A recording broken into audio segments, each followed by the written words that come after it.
You're a Viltrumite in blood only. Well, your true education begins now. Viltrumites are the main antagonists of the Invincible comic and show, a race of humanoid beings with superhuman abilities. The concept of a hostile alien race wanting to enslave Earth is so cliché, it makes you want to yawn immediately. Fortunately, any sensible author knows that presenting such a trope straight is pure cringe. So, everyone tries to add a unique twist, but by emphasizing one thing, other characteristics get downgraded. For example, in DC Comics, a cosmic-level threat is Darkseid with his so-called New Gods, where the real threat challenging the planet's defenders is Darkseid himself. His small inner circle is far less intimidating, not to mention the army of parademons, which only suggests a lot of meat for chops. Invincible takes a completely different path, presenting each Viltrumite as a serious threat. Of course, the beating of Lucan, Vidor, and Thula comes to mind, but we must remember they fought Nolan and Mark, where one is the third most powerful Viltrumite at the time, and the second is the biological son of the first, with nearly perfect Viltrumite genetics. Moreover, all three Viltrumites survived, which is highly commendable. All moments where Viltrumites were defeated involved clashes with their own kind or unique individuals equal in power, like a powered-up Alan or the Battle Beast. In all other cases, their appearance radiates threat. The creators built this antagonist group with great care, establishing the limits of their abilities, a strict hierarchy, their worldview, and their cultural customs. Viltrumites only recognize strength, even on the brink of their extinction as a species. From Nolan's words about Lucan's death, Thula didn't bat an eye, saying, "Then he deserved it." Yes, it's harsh. What attracts us to antagonists is their charisma, power, and motive for their actions.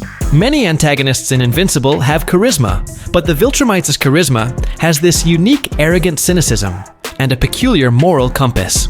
They often toy with their opponents, trying to enjoy the battle, which, due to their incredible strength, alas, often ends before it even begins. So they prolong the pleasure. Strength is a baseline trait for any Viltrumite, and in a superhero world, where every other character has superhuman abilities. Besides that, having some additional tricks, Viltrumites don't need energy blasts or control over natural forces. They punch through giant kaiju with their bodies, their blows destroy cities, and their mustaches make any female fall for them. All their uniqueness in terms of power lies in simplicity.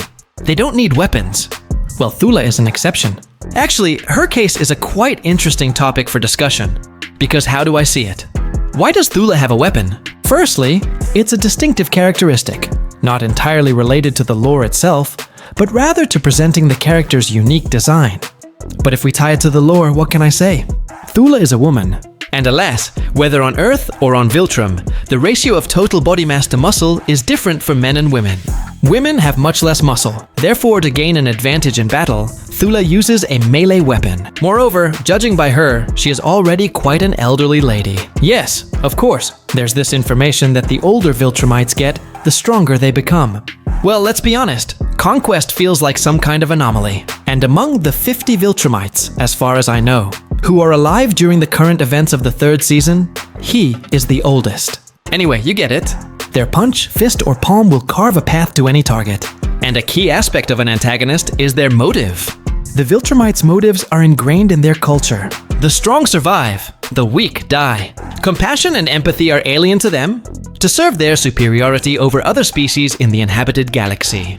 And combined with their warlike nature, it was only a matter of time before one of them formed an ideology similar to that of the owner of the most unusual mustache of the 20th century. And if the Austrian painter elevated his ethnic group based on highly dubious criteria, the Viltrumites are actually stronger, faster, and simply better than others. They embody the dream of many science fiction writers. And let's be honest, us simple viewers too. An incredibly long life, immunity to disease, with rare exceptions, incredible physical strength, the ability to derive nutrients from any food. Yes, Sinister, I'm looking at you, you sick. Yes. And the possession of lush mustaches. Interestingly, almost every male Viltrumite has this attribute. A funny common trait, well done. But even with all these attributes, what makes their appearance or even mention weighty is their positioning. In the first season, we learn about the Viltrumites from Nolan's words, where the initial story of altruistic supermen protecting the weak is replaced by cruel conquerors who will eventually get their way, slaughtering anyone in their path. In the second season, we are shown 4 Viltrumites, the trio sent for Nolan, and the beauty Anissa. The trio of collectors brutally dealt with Alan, and on the first watch, not knowing he would survive, it was quite intimidating. Anissa's arrival signified that even though Mark performed decently against Thula, it was too early to relax. Mark was lovingly stomped into the ground under orders not to kill a promising adept of the Viltrum Empire. But even so, she alone was more than a match for any of Cecil's known heroes. And now in the third season, we see 3 more.